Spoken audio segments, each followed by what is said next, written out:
ਪੰਜਾਬ ਮੇਲ USA TV channel ਦੇਖ ਰਹੇ ਸਮੂਹ ਦਰਸ਼ਕਾਂ ਦਾ ਸਵਾਗਤ। ਮੈਂ ਗੁਰਜਤਿੰਦਰ ਸਿੰਘ ਰੰਧਾਵਾ ਅੱਜ ਦਾ US ਇਮੀਗ੍ਰੇਸ਼ਨ ਐਂਡ ਪੋਲਿਟਿਕਸ ਦਾ ਇਹ ਐਪੀਸੋਡ ਲੈ ਕੇ ਤੁਹਾਡੇ ਸਾਹਮਣੇ ਹਾਜ਼ਰ ਹਾਂ। ਮੇਰੇ ਵੱਲੋਂ ਆਪ ਸਭ ਨੂੰ ਪਿਆਰ ਭਰੀ ਸਤਿ ਸ੍ਰੀ ਅਕਾਲ। ਦੋਸਤੋ, ਅੱਜ ਦਾ ਇਹ ਪ੍ਰੋਗਰਾਮ ਬਹੁਤ ਅਹਿਮ ਹੈ ਕਿਉਂਕਿ ਰਾਸ਼ਟਰਪਤੀ ਜੋ ਬਾਈਡਨ ਨੇ ਬਹੁਤ ਸਾਰੇ ਨਵੇਂ ਨਿਰਦੇਸ਼ ਜਿਹੜੇ ਆ ਇਮੀਗ੍ਰੇਸ਼ਨ ਬਾਬਤ ਉਹ ਪੇਸ਼ ਕੀਤੇ ਆ। ਪਿਛਲੇ ਪ੍ਰੈਜ਼ੀਡੈਂਟ ਟਰੰਪ ਵੱਲੋਂ ਬਣਾਏ ਗਏ ਐਗਜ਼ੈਕਟਿਵ ਆਰਡਰ ਜਿਹੜੇ ਸੀਗੇ ਉਹ ਉਹਨਾਂ ਨੇ ਰਿਵੋਕ ਕਰ ਦਿੱਤੇ ਆ। ਇਸ ਨਵੇਂ ਆਰਡਰਸ ਨਾਲ ਜਿਹੜਾ ਕਿ ਜਿੰਨੇ ਵੀ ਸਾਡੇ ਪਰਿਵਾਰ ਆ ਉਹਨਾਂ ਨੂੰ ਬਹੁਤ ਖੁਸ਼ੀ ਹੋਏਗੀ ਕਿ ਉਹ ਸਾਰਾ ਕੁਝ ਜਿਹੜਾ ਬੈਨ ਲਾਇਆ ਸੀ ਉਹ ਜੋ ਬਾਈਡਨ ਪ੍ਰੈਜ਼ੀਡੈਂਟ ਆਫ ਅਮਰੀਕਾ ਨੇ ਰਿਵੋਕ ਕਰਕੇ ਨਵੇਂ ਸਿਰਿਓਂ ਜਿਹੜਾ ਇਮੀਗ੍ਰੇਸ਼ਨ ਦਾ ਸਿਲਸਿਲਾ ਉਹ ਸ਼ੁਰੂ ਕੀਤਾ। ਉਸ ਬਾਰੇ ਅਸੀਂ ਅੱਜ ਜਾਣਕਾਰੀ ਲਵਾਂਗੇ। ਸਾਡੇ ਉੱਘੇ ਵਕੀਲ ਸਰਦਾਰ ਜਸਪ੍ਰੀਤ ਸਿੰਘ ਅਟੋਰਨੀ ਹੋਰਾਂ ਤੋਂ ਸਾਡੇ ਸਟੂਡੀਓ ਵਿੱਚ ਉਹ ਪਹੁੰਚ ਚੁੱਕੇ ਆ। ਆਓ ਸਭ ਤੋਂ ਪਹਿਲਾਂ ਉਹਨਾਂ ਦਾ ਸਵਾਗਤ ਕਰਦੇ ਹਾਂ ਜੀ। ਸਵਾਗਤ ਹੈ ਜੀ ਤੁਹਾਡਾ। ਸਤਿ ਸ਼੍ਰੀ ਅਕਾਲ ਜੀ। ਸਤਿ ਸ਼੍ਰੀ ਅਕਾਲ ਜੀ। ਸਤਿ ਸ਼੍ਰੀ ਅਕਾਲ ਜੀ ਸਾਰਿਆਂ ਨੂੰ। ਜਸਪ੍ਰੀਤ ਸਿੰਘ ਜੀ, ਤੁਸੀਂ ਹਰ ਵਾਰੀ ਕੋਈ ਨਾ ਕੋਈ ਨਵੀਂ ਖੁਸ਼ਖਬਰੀ ਜਿਹੜੀ ਆ ਉਹ ਇਮੀਗ੍ਰੇਸ਼ਨ ਬਾਬਤ ਲੈ ਕੇ ਆਉਂਦੇ ਹੋ। ਹਾਂਜੀ। ਤੇ ਅੱਜ ਵੀ ਵੀਕਲੀ ਪ੍ਰੋਗਰਾਮ ਤੋਂ ਪਹਿਲਾਂ ਤੁਸੀਂ ਜਿਹੜਾ ਇਹ ਪ੍ਰੋਗਰਾਮ ਆ ਉਹ ਕਰਨ ਲਈ ਪਹੁੰਚੇ ਆ ਸਾਡੇ ਸਟੂਡੀਓ ਵਿੱਚ। ਹਾਂਜੀ। ਤੇ ਪਤਾ ਲੱਗਾ ਕਿ ਬਹੁਤ ਸਾਰੀਆਂ ਖੁਸ਼ਖਬਰੀਆਂ ਜਿਹੜੀਆਂ ਉਹ ਅੱਜ ਤੁਸੀਂ ਸਾਡੇ ਦਰਸ਼ਕਾਂ ਸਾਹਮਣੇ ਪੇਸ਼ ਕਰੋਗੇ। ਹਾਂਜੀ, ਅੱਜ ਦਾ ਆਪਣਾ ਜਿਹੜਾ ਪ੍ਰੋਗਰਾਮ ਹੈ ਇਹ ਕਰਨ ਦਾ ਜਿਹੜਾ ਮੇਨ ਮਕਸਦ ਇਹ ਆ ਜੀ ਕਿ ਜਿਹੜਾ ਬੈਨ ਲਾਇਆ ਸੀਗਾ ਪ੍ਰੈਜ਼ੀਡੈਂਟ ਟਰੰਪ ਨੇ, ਜਿਹੜਾ ਖਤਮ ਹੋਣਾ ਸੀ 31 ਮਾਰਚ ਨੂੰ। ਪਹਿਲਾਂ ਉਹ ਬੈਨ ਲੱਗਿਆ ਅਪ੍ਰੈਲ ਪਿਛਲੇ ਸਾਲ ਤੋਂ ਜੂਨ ਤੱਕ, ਫਿਰ ਲੱਗਿਆ ਜੂਨ ਤੋਂ ਦਸੰਬਰ, ਫਿਰ ਟਰੰਪ ਸਾਹਿਬ ਜਾਂਦੇ ਜਾਂਦੇ ਲਾ ਗਏ ਮਾਰਚ 31 ਤੱਕ। ਉਹ ਬੈਨ ਜਿਹੜਾ ਸੀ ਉਹ ਪ੍ਰੈਜ਼ੀਡੈਂਟ ਬਾਈਡਨ ਨੇ ਰਿਵੋਕ ਕਰਤਾ, ਉਹਨੂੰ ਖਤਮ ਕਰਤਾ ਬੈਨ ਨੂੰ। ਜੀ। ਤੇ ਉਹ ਜਦੋਂ ਬੈਨ ਖਤਮ ਹੋਇਆ ਆ ਬੁੱਧਵਾਰ ਨੂੰ ਕੀਤਾ, ਜਿਵੇਂ ਅੱਜ ਸ਼ੁੱਕਰਵਾਰ ਆ 2 ਦਿਨ ਪਹਿਲਾਂ। ਜੀ। ਤੇ ਉਹ ਬੈਨ ਖਤਮ ਹੋਣ ਦੇ ਨਾਲ ਜਿਹੜੀਆਂ ਹੁਣ ਕੈਟੇਗਰੀਆਂ ਤੇ ਬੈਨ ਲੱਗਿਆ ਸੀ ਉਹ ਦੁਬਾਰਾ ਚੱਲ ਪੈਣਗੀਆਂ।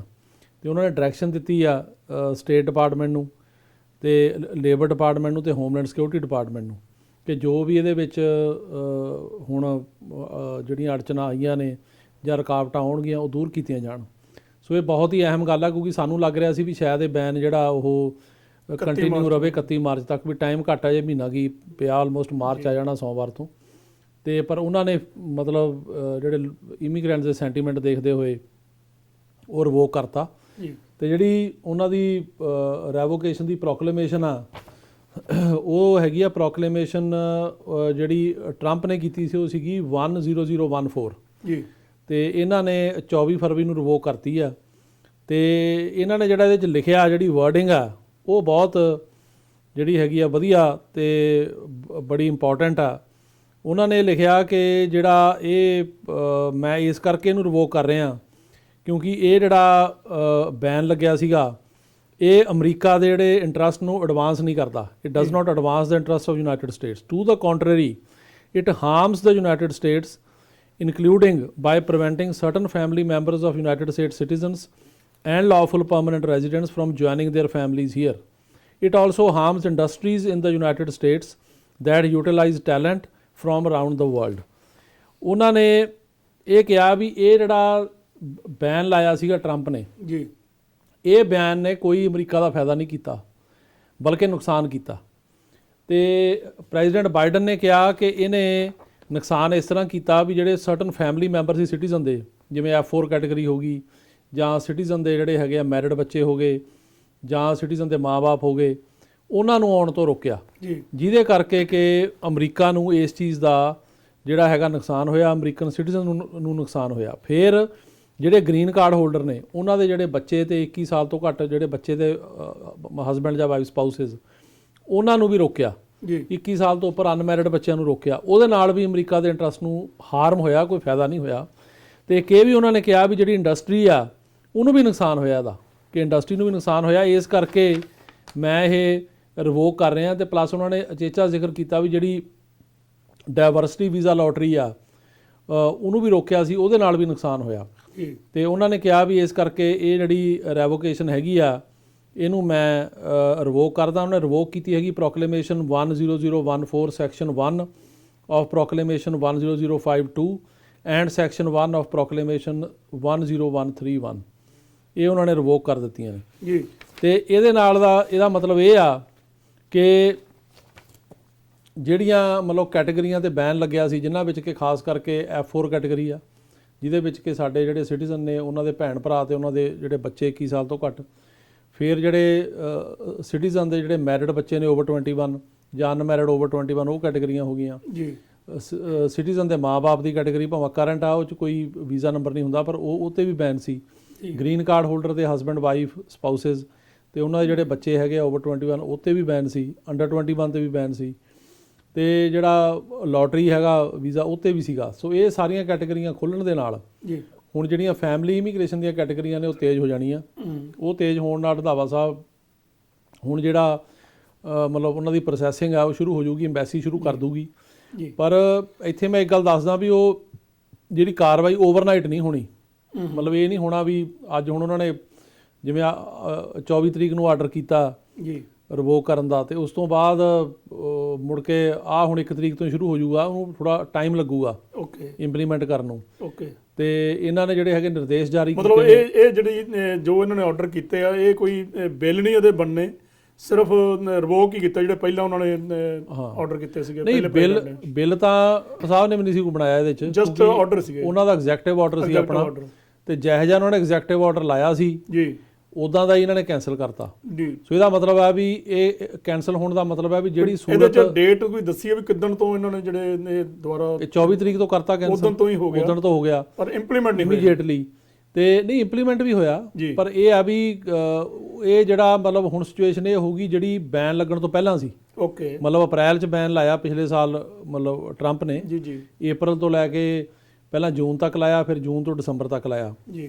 ਸੋ ਇਹ ਸਮਝ ਲਓ ਵੀ ਜਿਹੜੀ ਅਪ੍ਰੈਲ ਦੇ ਬੈਨ ਤੋਂ ਪਹਿਲਾਂ ਦੀ ਪੋਜੀਸ਼ਨ ਸੀ, ਕਹਿ ਲਓ ਵੀ ਫਰਵਰੀ ਤੇ ਮਾਰਚ 2020 ਵਾਲੀ, ਉਹ ਦੁਬਾਰਾ ਹੁਣ ਸੇਮ ਜਿਹੜੀ ਸ਼ੁਰੂ ਹੋ ਗਈ ਤੇ ਉਹ ਬੈਨ ਜਿਹੜਾ ਹੈਗਾ ਉਹ ਖਤਮ ਹੋ ਗਿਆ। ਹੁਣ ਮਤਲਬ ਅੰਬੈਸੀਆਂ ਜਿਹੜੀਆਂ ਨੇ ਉਹਨਾਂ ਤੇ ਕੋਈ ਪਾਬੰਦੀ ਨਹੀਂ ਹੈਗੀ ਕਿਸੇ ਦਾ ਵੀਜ਼ਾ ਜਾਰੀ ਕਰਨ ਤੇ। ਅੰਬੈਸੀਆਂ ਜੇ ਚਾਹਣ ਤਾਂ ਵੀਜ਼ਾ ਜਾਰੀ ਕਰ ਸਕਦੀਆਂ। ਪਹਿਲਾਂ ਉਹਨਾਂ ਤੇ ਪਾਬੰਦੀ ਸੀਗੀ ਕਿ ਜਿਨ੍ਹਾਂ ਦੇ ਵੀਜ਼ਾ ਨੰਬਰ ਅਵੇਲੇਬਲ ਵੀ ਸੀ, ਕਈਆਂ ਦੇ ਮੈਡੀਕਲ ਵੀ ਹੋ ਗਏ, ਕਈਆਂ ਦੇ ਇੰਟਰਵਿਊਆਂ ਵੀ ਹੋ ਗਈਆਂ, ਉਹਨਾਂ ਨੂੰ ਵੀਜ਼ਾ ਨਹੀਂ ਸੀ ਜਾਰੀ ਕਰ ਸਕਦੇ। ਇਹਦੇ 'ਚ ਜਸਪ੍ਰੀਤ ਸਿੰਘ ਜੀ ਇੱਕ ਸਵਾਲ ਹੋਰ ਹੁੰਦਾ ਕਿ ਜਿਵੇਂ 1 ਸਾਲ ਪਿੱਛੇ ਪੈ ਗਿਆ ਸਾਰਾ ਕੁਝ, ਉਹ ਕੀ ਉਹਨੂੰ ਕਰਨਗੇ ਠੀਕ ਟਾਈਮ ਨੂੰ?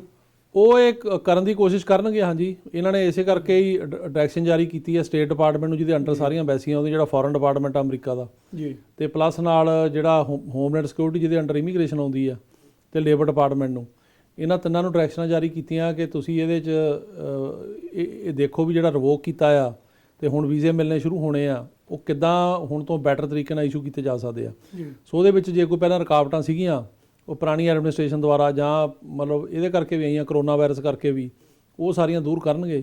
ਪਰ ਵੱਡੀ ਗੱਲ ਇਹ ਆ ਕਿ ਜਦੋਂ ਹੁਣ ਇਹ ਬੈਨ ਖੁੱਲ੍ਹ ਗਿਆ ਤਾਂ ਜਿਹੜੀਆਂ ਕੈਟੇਗਰੀਆਂ ਉੱਥੇ ਰੁਕੀਆਂ ਸੀ, ਮਤਲਬ ਜਿਹੜੇ ਵੀਜ਼ੇ ਤੁਸੀਂ ਇਹ ਸਮਝ ਲਓ ਵੀ ਫਰਵਰੀ ਜਾਂ ਮਾਰਚ ਜਾਰੀ ਹੋ ਗਏ, ਉਦੋਂ ਬਾਅਦ ਕੋਈ ਜਾਰੀ ਨਹੀਂ ਹੋਇਆ ਇਹਨਾਂ ਕੈਟੇਗਰੀਆਂ 'ਚ, ਆਲਮੋਸਟ ਸਾਲ ਹੀ ਹੋ ਗਿਆ। ਹੁਣ ਦੁਬਾਰਾ ਮਾਰਚ ਆ ਗਿਆ, ਬਿਲਕੁਲ ਉਹ ਉੱਥੋਂ ਚੱਲ ਪੈਣਗੀਆਂ। ਠੀਕ ਹੈ। ਤੇ ਇੱਕ ਨਾਲੇ ਇਹਦੇ ਨਾਲ ਇਹ ਵੀ ਇੰਪੋਰਟੈਂਟ ਗੱਲ ਆ ਵੀ ਸਿਗਨਲ ਜਾਊਗਾ ਦੁਨੀਆ 'ਚ ਕਿ ਅਮਰੀਕਾ ਜਿਹੜਾ ਉਹ ਇਮੀਗ੍ਰੇਸ਼ਨ ਦੇ ਹੱਕ 'ਚ ਆ ਜੀ ਤੇ ਇਮੀਗ੍ਰੈਂਟਸ ਨੂੰ ਵੈਲਕਮ ਕਰਦਾ। ਨਾਲੇ ਵੱਡੀ ਗੱਲ ਜਿਹੜੀ ਮੈਂ ਲੈਂਗੁਏਜ ਪੜ੍ਹ ਕੇ ਸੁਣਾਈ ਆ, ਉਹ ਇਸ ਗੱਲ ਨੂੰ ਜਿਹੜਾ ਹੈਗਾ ਉਹ ਮੰਨਿਆ ਪ੍ਰੈਜ਼ੀਡੈਂਟ ਬਾਈਡਨ ਨੇ ਕਿ ਜਿਹੜੇ ਇਮੀਗ੍ਰੈਂਟਸ ਨੇ ਇਹ ਅਮਰੀਕਾ ਦਾ ਨੁਕਸਾਨ ਨਹੀਂ ਕਰਦੇ ਬਲਕਿ ਅਮਰੀਕਾ ਦਾ ਫਾਇਦਾ ਕਰਦੇ ਆ। ਉਹਨਾਂ ਨੇ ਇਸ ਗੱਲ ਦੀ ਪ੍ਰੋੜਤਾ ਕੀਤੀ ਆ ਕਿ ਇਮੀਗ੍ਰੈਂਟਸ ਦੇ ਨਾ ਆਉਣ ਨਾਲ ਅਮਰੀਕਾ ਦੇ ਇੰਟਰਸਟ ਹਾਰਮ ਹੁੰਦੇ ਆ, ਵੀ ਇਮੀਗ੍ਰੈਂਟਸ ਕਰਕੇ ਹਾਰਮ ਨਹੀਂ ਹੁੰਦੇ। ਜਿਵੇਂ ਕਿ ਟਰੰਪ ਕਹਿੰਦਾ ਸੀ ਵੀ ਇਹ ਜੋ ਇਮੀਗ੍ਰੈਂਟਸ ਆਉਂਦੇ ਆ ਇਹ ਲੋਕਾਂ ਦੀਆਂ ਜੌਬਾਂ ਲੈ ਲੈਂਦੇ ਆ, ਇਹ ਇੱਥੋਂ ਦੀ ਇਕਨੋਮੀ ਲਈ ਮਤਲਬ ਖਤਰਨਾਕ ਨੇ, ਵੀ ਉਹਨੂੰ ਇਹ ਲੱਗਦਾ ਸੀ ਵੀ ਜਿੰਨੀਆਂ ਵੀ ਅਮਰੀਕਾ ਦੀਆਂ ਸਮੱਸਿਆਵਾਂ ਨੇ ਸਾਰੀਆਂ ਇਮੀਗ੍ਰੈਂਟਸ ਕਰਕੇ ਹੀ ਆ, ਵੀ ਕਰੋਨਾ ਵੀ ਇਹੀ ਲੈ ਕੇ ਆਏ ਆ। ਲੇਕਿਨ ਜਿਹੜਾ ਇਹ ਕਿਹਾ ਪ੍ਰੈਜ਼ੀਡੈਂਟ ਬਾਈਡਨ ਨੇ ਕਿ ਇਹ ਬੈਨ ਲੱਗਣ ਦੇ ਨਾਲ ਅਮਰੀਕਾ ਦੇ ਇੰਟਰਸਟ ਜਿਹੜੇ ਨੇ ਉਹ ਪ੍ਰਮੋਟ ਨਹੀਂ ਹੋਏ ਬਲਕਿ ਹਾਰਮ ਹੋਏ ਆ।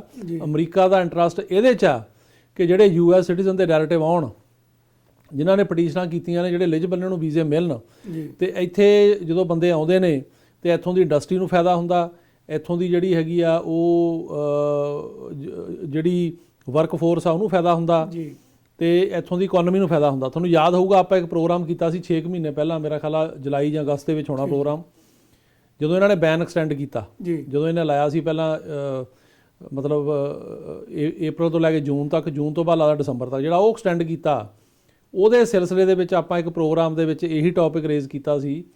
ਤੇ ਉਦੋਂ ਆਪਾਂ ਇਹ ਗੱਲ ਕਹੀ ਸੀ ਕਿ ਇਹ ਜਿਹੜਾ ਕਹਿ ਰਿਹਾ ਟਰੰਪ ਬਾਰ-ਬਾਰ ਵੀ ਮੈਂ ਇਸ ਕਰਕੇ ਐਕਸਟੈਂਡ ਕਰ ਰਿਹਾ ਵੀ ਇਹਦੇ ਨਾਲ ਇੱਥੇ ਅਮਰੀਕਨ ਲੋਕਾਂ ਦੀਆਂ ਜੌਬਾਂ ਚਲੇ ਜਾਣਗੀਆਂ, ਮੈਂ ਅਮਰੀਕਨ ਲੋਕਾਂ ਦੀਆਂ ਜੌਬਾਂ ਨੂੰ ਪ੍ਰੋਟੈਕਟ ਕਰਨ ਵਾਸਤੇ ਕਰ ਰਿਹਾ ਤੇ ਅਮਰੀਕਾ ਦੀ ਇਹ ਜਿਹੜੀ ਇਕਨੋਮੀ ਆ ਉਹਨੂੰ ਕਰ ਰਿਹਾ ਪ੍ਰੋਟੈਕਟ। ਇਹ ਸਰਾਸਰ ਗਲਤ ਆ, ਕਿ ਹਿਸਟਰੀ ਨੇ ਪ੍ਰੂਵ ਕੀਤਾ ਵੀ ਇਮੀਗ੍ਰੇਸ਼ਨ ਨੇ ਅਮਰੀਕਾ ਦੀ ਇਕਨੋਮੀ ਸਟਰੋਂਗ ਕੀਤੀ ਹੈ, ਜੌਬਾਂ ਕ੍ਰੀਏਟ ਕੀਤੀਆਂ ਨੇ। ਜੀ ਜੀ। ਕਿਉਂਕਿ ਇਮੀਗ੍ਰੇਸ਼ਨ ਨਾਲ ਜੌਬਾਂ ਵੱਧਦੀਆਂ ਨੇ ਨਾ ਕਿ ਘਟਦੀਆਂ, ਤੇ ਨਾਲੇ ਇਕਨੋਮੀ ਸਟਰੋਂਗ ਹੁੰਦੀ ਆ। ਇਹ ਉਸ ਗੱਲ ਨੂੰ ਕਿ ਜਿਹੜੀ ਉਹ ਗੱਲ ਹੈਗੀ ਵੀ ਜਿਹੜੇ ਇਮੀਗ੍ਰੈਂਟਸ ਨੇ ਅਮਰੀਕਾ ਨੂੰ ਜ਼ਿਆਦਾ ਸਟਰੋਂਗ ਕਰਦੇ ਆ, ਇਕਨੋਮੀ ਨੂੰ ਜ਼ਿਆਦਾ ਸਟਰੋਂਗ ਕਰਦੇ, ਸਾਰੇ ਸੈਕਟਰ ਇਕਨੋਮੀ ਦੇ ਸਟਰੋਂਗ ਹੁੰਦੇ। ਕਿਉਂਕਿ ਅਮਰੀਕਾ ਦੀ ਜਿਹੜੀ ਇਕਨੋਮੀ ਆ ਇਹਦੇ 'ਚ ਆਪਾਂ ਉਸ ਟਾਈਮ ਤੇ ਜ਼ਿਕਰ ਕੀਤਾ ਸੀ ਵੀ ਇਹਦੇ 'ਚ ਇਕੱਲੇ ਡਾਕਟਰ ਇੰਜੀਨੀਅਰ ਦੀ ਲੋੜ ਨਹੀਂ ਆ ਜੀ। ਇਹਦੇ ਵਿੱਚ ਜਿਹੜੇ ਫਾਰਮ ਵਰਕਰ ਆ ਉਹ ਵੀ ਚਾਹੀਦੇ ਆ, ਜਿਹੜੇ ਕਲੀਨਿੰਗ ਵਾਲੇ ਬੰਦੇ ਉਹ ਵੀ ਚਾਹੀਦੇ ਆ, ਗੈਸ ਸਟੇਸ਼ਨਾਂ ਤੇ ਕੰਮ ਕਰਨ ਵਾਲੇ ਵੀ ਚਾਹੀਦੇ ਆ, ਇੱਥੇ ਆਪਾਂ ਨੂੰ ਟਰੱਕ ਡਰਾਈਵਰ ਵੀ ਚਾਹੀਦੇ ਆ, ਇੱਥੇ ਟੈਕਸੀ ਡਰਾਈਵਰ ਵੀ ਚਾਹੀਦੇ ਆ, ਇੱਥੇ ਊਬਰ ਡਰਾਈਵਰ ਵੀ ਚਾਹੀਦੇ ਆ ਜੀ। ਇੱਥੇ ਜਿਹੜੇ ਲੋਕੀ ਲੈਂਡਸਕੇਪਿੰਗ ਕਰਦੇ ਆ, ਘਾਹ ਕੱਟਦੇ, ਸਨੋ ਚੱਕਦੇ ਆ, ਉਹ ਵੀ ਚਾਹੀਦੇ ਆ। ਸੋ ਹਰ ਕਿਸਮ ਦਾ ਬੰਦਾ ਚਾਹੀਦਾ। ਉਹਦੇ ਨਾਲ ਨਾਲ ਸਾਨੂੰ ਇੰਜੀਨੀਅਰ ਵੀ ਚਾਹੀਦੇ ਆ, ਡਾਕਟਰ ਵੀ ਚਾਹੀਦੇ ਆ, ਨਰਸਾਂ ਵੀ ਚਾਹੀਦੀਆਂ। ਸੋ ਇਸ ਕਰਕੇ ਜਿਹੜੀ ਇਕਨੋਮੀ ਆ ਇਹ ਓਵਰਆਲ ਜਦੋਂ ਬੰਦੇ ਬਾਹਰੋਂ ਆਉਂਦਾ ਟੈਲੈਂਟ ਤੇ ਉਹ ਮਿਹਨਤੀ ਹੁੰਦੇ ਨੇ। ਹੁਣ ਜਿਹੜੇ ਬਾਹਰੋਂ ਬੰਦੇ ਆਉਂਦੇ ਆ ਉਹ ਬੜਾ ਦਿਲ ਲਾ ਕੇ ਕੰਮ ਕਰਦੇ, ਕਈ ਜਿਹੜੇ ਆਮ ਲੋਕ ਕਈ 2-2 ਜੌਬਾਂ ਵੀ ਕਰਦੇ ਆ, ਉਹਨਾਂ ਕਰਕੇ ਇਕਨੋਮੀ ਇੰਪਰੂਵ ਹੁੰਦੀ ਆ, ਬਿਜ਼ਨਸ ਉੱਪਰ ਜਾਂਦੇ ਆ। ਸੋ ਇਸ ਕਰਕੇ ਇਹ ਗੱਲ ਜਿਹੜੀ ਉਹਨਾਂ ਨੇ ਜਿਹੜੀ ਕੀਤੀ ਆ ਪ੍ਰੋਕਲੇਮੇਸ਼ਨ ਟਰੰਪ ਦਾ ਬੈਨ ਖਤਮ ਕਰਨ ਵੇਲੇ, ਉਹ 'ਚ ਉਹਨਾਂ ਨੇ ਗੱਲ ਇਹ ਕਹੀ ਆ ਕਿ ਇਹ ਜਿਹੜੇ ਬੈਨ ਲੱਗੇ ਸੀ ਇਹਨਾਂ ਨੇ ਕੋਈ ਅਮਰੀਕਾ ਨੂੰ ਫਾਇਦਾ ਨਹੀਂ ਕੀਤਾ, ਕਿ ਅਮਰੀਕਾ ਦੇ ਇੰਟਰਸਟ ਜਿਹੜੇ ਉਹਦੇ ਅਗੇਂਸਟ ਸੀ, ਬਲਕਿ ਨੁਕਸਾਨ ਕੀਤਾ ਅਮਰੀਕਾ ਦੇ ਇੰਟਰਸਟ ਨੂੰ। ਸੋ ਇਸ ਕਰਕੇ ਬਹੁਤ ਵਧੀਆ ਗੱਲ ਹੈ ਜੀ। ਇਹਦੇ ਨਾਲ ਇਹ ਹੋਇਆ ਕਿ ਹੁਣ ਸਾਰੇ ਕੈਟੇਗਰੀਆਂ ਚੱਲ ਪਈਆਂ। ਸਾਨੂੰ ਉਮੀਦ ਸੀ ਵੀ 1 ਅਪ੍ਰੈਲ ਤੋਂ ਚੱਲਣਗੀਆਂ, ਕਿਉਂਕਿ ਇਹ ਨਹੀਂ ਸੀ ਲੱਗਦਾ ਵੀ ਬਾਈਡਨ ਇਹਨੂੰ ਐਕਸਟੈਂਡ ਕਰਨਗੇ, ਵੀ 31 ਮਾਰਚ ਤੱਕ ਹੈਗਾ। ਉਹ ਸਾਨੂੰ ਯਕੀਨ ਸੀ ਇਸ ਗੱਲ ਦਾ ਵੀ ਇਹਨੂੰ ਬਾਈਡਨ ਐਕਸਟੈਂਡ ਨਹੀਂ ਕਰਨ ਲੱਗੇ, ਪਰ ਆ ਰਿਵੋਕ ਕਰਕੇ ਉਹਨਾਂ ਨੇ 1 ਮਹੀਨਾ ਪਹਿਲਾਂ ਸ਼ੁਰੂ ਕਰਤਾ। ਬਲਕਿ ਇੰਪੋਰਟੈਂਟ ਗੱਲ ਇਹ ਚਲੋ 1 ਮਹੀਨੇ ਦੀ ਵੀ ਆ, ਪਰ ਮੇਨ ਗੱਲ ਤਾਂ ਮੈਸੇਜ ਦੀ ਆ ਕਿ ਉਹਨਾਂ ਨੇ ਮੈਸੇਜ ਦਿੱਤਾ ਵੀ ਜਿਹੜਾ ਇਹ ਬੈਨ ਲੱਗਿਆ ਸੀ ਇਹ ਗਲਤ ਸੀ ਤੇ ਮੈਂ ਇਹਦੇ ਨਾਲ ਸਹਿਮਤ ਨਹੀਂ। ਤੇ ਇਹਦੇ ਨਾਲ ਅਮਰੀਕਾ ਦਾ ਕੋਈ ਵੀ ਜਿਹੜਾ ਇੰਟਰਸਟ ਹੈਗਾ ਉਹਨੂੰ ਫਾਇਦਾ ਨਹੀਂ ਹੋਇਆ ਬੈਨ ਨਾਲ, ਬਲਕਿ ਨੁਕਸਾਨ ਹੋਇਆ ਅਮਰੀਕਾ ਦਾ। ਇਹ ਬਹੁਤ ਵੱਡੀ ਗੱਲ ਆ, ਬਹੁਤ ਵੱਡੀ ਗੱਲ। ਤੇ ਜਿਵੇਂ H1 ਵੀਜ਼ਾ ਹੈਗਾ ਕੈਟਾਗਰੀ, ਉਹਦੇ ਵਿੱਚ ਵੀ ਜਿਹੜੀ ਕੋਈ ਦਾ ਫਾਇਦਾ ਨਹੀਂ। H1 ਦੇ ਵਿੱਚ ਤਾਂ ਇਦਾਂ ਨਾ ਵੀ ਚੇਂਜਸ ਕਰ ਰਹੇ ਨੇ, ਕਿਉਂਕਿ ਲੋਟਰੀ ਸਿਸਟਮ ਆ ਜੀ। ਉਹ ਲੋਟਰੀ ਸਿਸਟਮ ਦੇ ਵਿੱਚ ਕਈਆਂ ਦੀ ਵਾਰੀ ਆਉਂਦੀ, ਕਿਸੇ ਦੀ ਨਹੀਂ ਆਉਂਦੀ। ਉਹਦੇ ਵਿੱਚ ਇਹ ਹੁਣ ਚੇਂਜਸ ਕਰਨਗੇ ਆਪਣੇ ਹਿਸਾਬ ਨਾਲ। ਤੇ ਇਹ ਇਕੱਲਾ H1 ਹੀ ਨਹੀਂ ਆ, ਹੋਰ ਵੀ ਬੜੀਆਂ ਕੈਟਾਗਰੀਆਂ, ਜਿਵੇਂ ਸਟੂਡੈਂਟ ਵੀਜ਼ੇ ਦੀ ਕੈਟਾਗਰੀ ਆ, ਉਹਦੇ ਵਿੱਚ ਜਿਵੇਂ ਹੁਣ ਆਪਾਂ ਪੜ੍ਹ ਰਹੇ ਸੀ, ਇੱਕ ਈਮੇਲ ਆਈ ਆ, ਉਹ 'ਚ ਲਿਖਿਆ USCIS ਨੇ ਵੀ ਜਿਹੜੇ ਵਰਕ ਪਰਮਿਟ ਮਿਲਦੇ ਆ OPT ਪ੍ਰੋਗਰਾਮ ਇਹ ਹੁੰਦਾ ਵੀ ਜਦੋਂ ਬੰਦਾ F1 ਤੇ ਪੜ੍ਹਾਈ ਪੂਰੀ ਕਰ ਲੈਂਦਾ ਉਹਨੂੰ ਫਿਰ 1 ਸਾਲ ਲਈ ਇੱਥੇ ਕੰਮ ਕਰਨ ਦੀ ਪਰਮਿਸ਼ਨ ਮਿਲ ਜਾਂਦੀ ਆ, ਜਾਣੀ ਕਿ ਵੋਕੇਸ਼ਨਲ ਟ੍ਰੇਨਿੰਗ ਲੈਣ ਵਾਸਤੇ ਆਪਣੀ ਫੀਲਡ 'ਚ। ਤੇ ਉਹਦੇ 'ਚ ਅੱਗੇ ਜਿਹੜਾ ਵਰਕ ਪਰਮਿਟ ਸੀ ਉਹ ਟਰੰਪ ਨੇ ਬਹੁਤ ਔਖਾ ਕਰਤਾ ਸੀ ਲੈਣਾ, ਜਾਂ ਮਤਲਬ ਕਿੰਨੀ ਦੇਰ ਨਹੀਂ ਸੀ ਮਿਲਦਾ। ਉਹਨੂੰ ਇਹਨਾਂ ਨੇ ਈਜ਼ੀ ਕਰਤਾ ਵੀ ਜਲਦੀ ਮਿਲ ਜੂਗਾ। ਠੀਕ ਹੈ। ਇੱਦਾਂ ਹੀ ਜਿਹੜੇ ਪੋਲੀਟੀਕਲ ਅਸਾਈਲਮ ਵਾਲਿਆਂ ਦੇ ਵਰਕ ਪਰਮਿਟ ਆ ਉਹ ਸਾਲ ਤੇ ਕਰਤੇ ਸੀ, ਮਤਲਬ ਟਰੰਪ ਨੇ ਵੀ ਅਗਸਤ ਤੋਂ ਬਾਅਦ ਵੀ 1 ਸਾਲ ਲੱਗੂਗਾ। ਤੁਹਾਨੂੰ ਯਾਦ ਹੋਊਗਾ ਆਪਾਂ ਪ੍ਰੋਗਰਾਮ ਕੀਤਾ ਸੀ ਅਗਸਤ 'ਚ ਇੱਥੇ ਹੀ, ਉਹਦੇ ਵਿੱਚ ਇਹ ਕਿਹਾ ਸੀ ਵੀ ਸਾਲ ਲੱਗੂਗਾ, ਪਰ ਇੱਕ ਆਰਗੇਨਾਈਜੇਸ਼ਨ ਆ ASAP ਤੇ CSA, ਇਹਨਾਂ ਨੇ ਕੇਸ ਕੀਤਾ ਸੀ ਤੇ ਇਹਨਾਂ ਨੂੰ ਸਟੇ ਮਿਲ ਗਈ ਸੀਗੀ ਕੋਰਟ ਦੁਆਰਾ। ਸੋ ਜਿਹੜੇ ਇਹਨਾਂ ਦੇ ਮੈਂਬਰ ਨੇ ਉਹ 6 ਮਹੀਨੇ ਬਾਅਦ ਹੀ ਲੈ ਸਕਦੇ ਆ। ਸੋ ਜਦੋਂ ਇਹਨਾਂ ਦੇ ਮੈਂਬਰ ਅਸੀਂ ਬਣਾ ਕੇ ਅਪਲਾਈ ਕਰਦੇ ਆ ਤਾਂ ਅਨੇਕਾਂ ਬੰਦਿਆਂ ਨੂੰ ਪਿਛਲੇ ਮਹੀਨੇ ਇਸ ਮਹੀਨੇ ਵੀ, ਉਸ ਤੋਂ ਪਹਿਲਾਂ ਵੀ ਵਰਕ ਪਰਮਿਟ ਆਏ ਆ ਸਾਡੇ ਆਫਿਸ 'ਚ, ਜਿਨ੍ਹਾਂ ਨੂੰ 6 ਮਹੀਨੇ ਹੋਏ ਆ ਜੇ, ਸਾਲ ਦੀ ਲੋੜ ਨਹੀਂ। ਠੀਕ ਹੈ। ਸੋ ਇਸ ਕਰਕੇ ਲੇਕਿਨ ਜਿਹੜੀਆਂ ਇਹੋ ਜਿਹੀਆਂ ਚੇਂਜਸ ਨੇ ਇਹਨਾਂ ਨੂੰ ਮੇਰਾ ਖਿਆਲ ਆ ਵੀ ਐਡਮਿਨਿਸਟ੍ਰੇਸ਼ਨ ਰਿਵਰਸ ਕਰੇਗੀ ਤੇ ਉਹਨਾਂ ਦੇ ਉੱਤੇ ਜਿਹੜਾ ਹੈਗਾ ਉਹ ਗੌਰ ਕਰ ਰਹੇ ਆ। ਤੇ ਲੇਕਿਨ ਜਿਹੜਾ ਇਹਦਾ ਇਮੀਡੀਏਟ ਇਫੈਕਟ ਹੈਗਾ ਇਸ ਜਿਹੜੀ ਹੈਗੀ ਪ੍ਰੋਕਲੇਮੇਸ਼ਨ ਦਾ, ਉਹ ਇਹ ਆ ਕਿ ਜਿਹੜੀਆਂ ਕੈਟਾਗਰੀਆਂ ਰੁਕੀਆਂ ਸੀ ਫੈਮਿਲੀ ਇਮੀਗ੍ਰੇਸ਼ਨ ਦੀਆਂ, ਖਾਸ ਕਰਕੇ ਸਾਡੇ ਇੰਡੀਆ ਤੋਂ ਕਈਆਂ ਨੂੰ 15-15 ਸਾਲ ਦੀ ਵੇਟ, ਜਿਵੇਂ 2005 ਚੱਲ ਰਿਹਾ, ਉਹ ਕੈਟਾਗਰੀਆਂ ਹੁਣ ਚੱਲਣੀਆਂ ਸ਼ੁਰੂ ਹੋ ਜਾਣਗੀਆਂ। ਉਹਦੇ ਨਾਲ ਉਹਨਾਂ ਦਾ ਜਿਹੜਾ ਪੇਪਰ ਵਰਕ ਅੱਗੇ ਤੁਰੂਗਾ, ਇੰਟਰਵਿਊਆਂ ਆਉਣਗੀਆਂ ਤੇ ਉਹਦੇ ਨਾਲ ਫਿਰ ਉਹ ਬੰਦੇ ਇੱਥੇ ਆਉਣਗੇ। ਇਹ ਫਾਇਦਾ ਹੋਊਗਾ ਇਮੀਡੀਏਟ। ਸੋ ਦੋਸਤੋ, ਤੁਸੀਂ ਹੁਣੇ ਸੁਣਿਆ ਕਿ ਜਿਹੜੇ ਨਵੇਂ ਰੂਲਸ ਐਂਡ ਰੈਗੂਲੇਸ਼ਨ ਬਣਾਏ ਆ ਉਹਨਾਂ ਨੇ ਰਿਵੋਕ ਕਰ ਦਿੱਤਾ।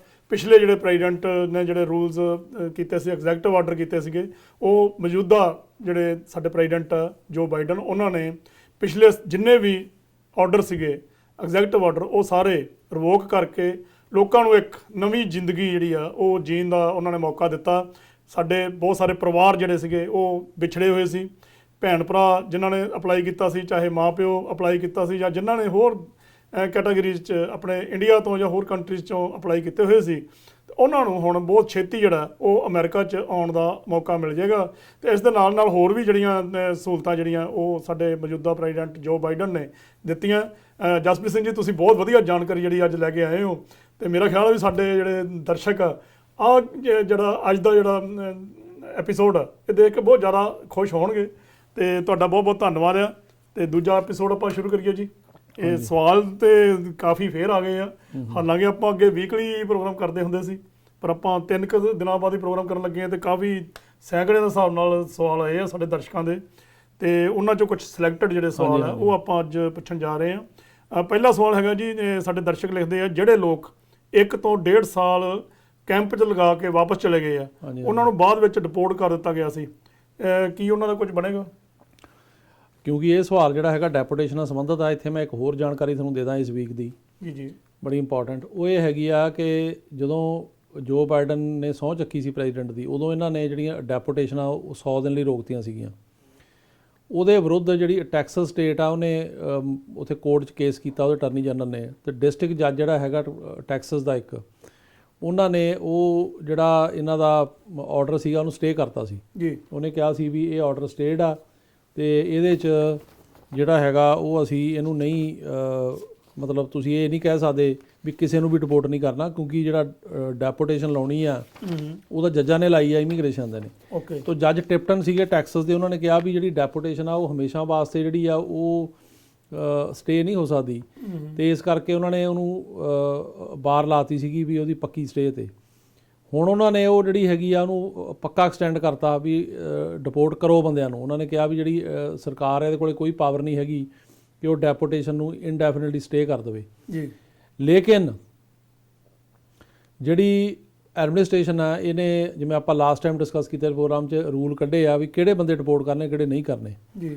ਸੋ ਇਹਨਾਂ ਨੇ ਇਹ ਕਿਹਾ ਅਮਰੀਕਨ ਜਿਹੜੀ ਸਰਕਾਰ ਨੇ ਕਿ ਸਿਰਫ ਜਿਹੜੇ ਹੈਗੇ 3 ਕਿਸਮ ਦੇ ਬੰਦੇ ਅਸੀਂ ਡਿਪੋਰਟ ਕਰਨੇ ਆ, ਜਿਨ੍ਹਾਂ ਵਿੱਚ ਕਿ ਉਹ ਨੇ ਜਿਹੜੇ ਨੈਸ਼ਨਲ ਇੰਟਰਸਟ ਦੇ ਖਿਲਾਫ ਨੇ ਅਮਰੀਕਾ ਦੇ, ਉਹ ਨੇ ਜਿਨ੍ਹਾਂ ਨੇ ਕਿ ਸੰਗੀਨ ਜੁਰਮ ਕੀਤੇ ਨੇ ਜਾਂ ਐਗਰੀਵੇਟਡ ਫੈਲਨੀਆਂ ਲੱਗੀਆਂ ਨੇ ਜਿਹੜੀ ਪਬਲਿਕ ਸੇਫਟੀ ਦੇ ਖਿਲਾਫ ਨੇ, ਤੇ ਜਿਹੜੇ ਹੈਗੇ ਆ ਤੀਸਰੇ ਉਹ ਬੰਦੇ ਨੇ ਜਿਨ੍ਹਾਂ ਦੇ ਕਿ ਇੱਥੇ ਅਮਰੀਕਾ ਦੇ ਵਿੱਚ ਜਿਹੜੇ ਚਾਈਲਡ ਅਬਿਊਜ਼ ਵਗੈਰਾ ਜਿਨ੍ਹਾਂ ਨੇ ਕੀਤਾ, ਤੇ ਜਾਂ ਜਿਹੜੇ ਹੋਰਾਂ ਮੁਲਕਾਂ ਨਾਲ ਜਿਹੜੇ ਹੈਗੇ ਆ ਉਹ ਏਜੰਟੀ ਦਾ ਕੰਮ ਕਰਦੇ ਆ ਜੀ, ਸਮਗਲਿੰਗ, ਤੇ ਜਿਹੜੇ ਸਮਗਲਿੰਗ ਕਰਦੇ ਜਾਂ ਏਲੀਅਨ ਸਮਗਲਿੰਗ ਕਰਦੇ ਆ। ਸੋ ਇਸ ਕਿਸਮ ਦੇ ਬੰਦਿਆਂ ਨੂੰ ਡਿਪੋਰਟ ਕਰਨਾ।